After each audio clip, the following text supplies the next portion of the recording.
Doubles, double head scratcher morning.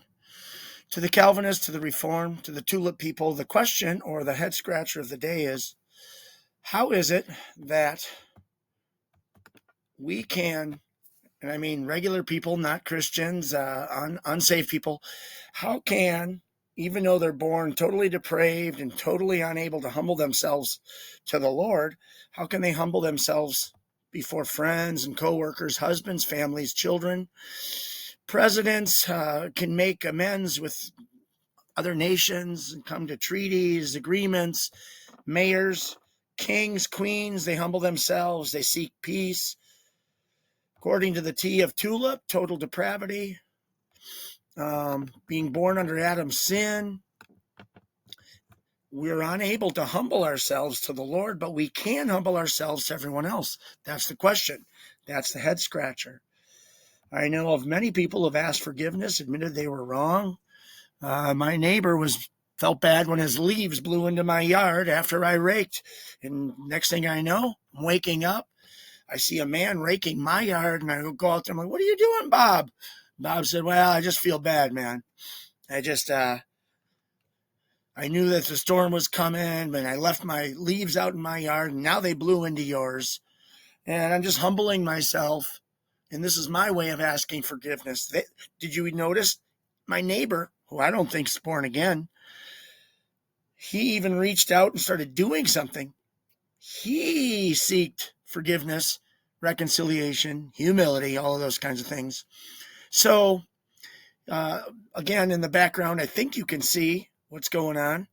Here's just a few verses. I'm sure I could find more where the Bible seems to say that humans did reconcile or did humble or did find humility, some in action, some in word, some in prayer. So you can look these up. And again, most of them, I repeat, have to do with some human action of humility in the Bible, but not all of them. Some of them are commands to be humble, just to be fair and not act like all of those verses exactly say, just humble yourself and you're good. Some of them are also written to Christians. Now, here's my last thought. This goes along with the head scratcher, I think. Supposedly, Calvinists have the truth. They have the real gospel. They have this secret understanding that most other Christians, by the way, most other Christians don't get.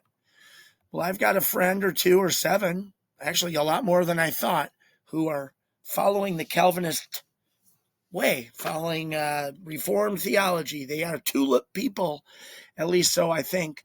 I wrote this by email to a friend, trying not to offend, trying to just be honest too. And I know that when I'm talking, you might not want to read that, but I'm going to scroll it up so you can read it. And then I'm going to give you the highlights.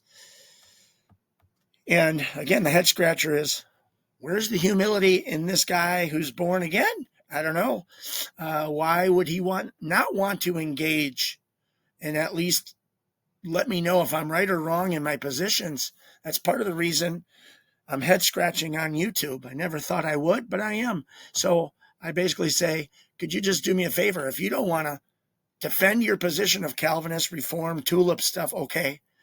I understand the desire not to argue, and I'm not easy to talk to. I talk fast, and I think my ideas are great, and I'm just not easy to talk to. I'm trying to improve, but anyway, I said, so don't argue for your point, but do you agree that, first of all, I understand the positions?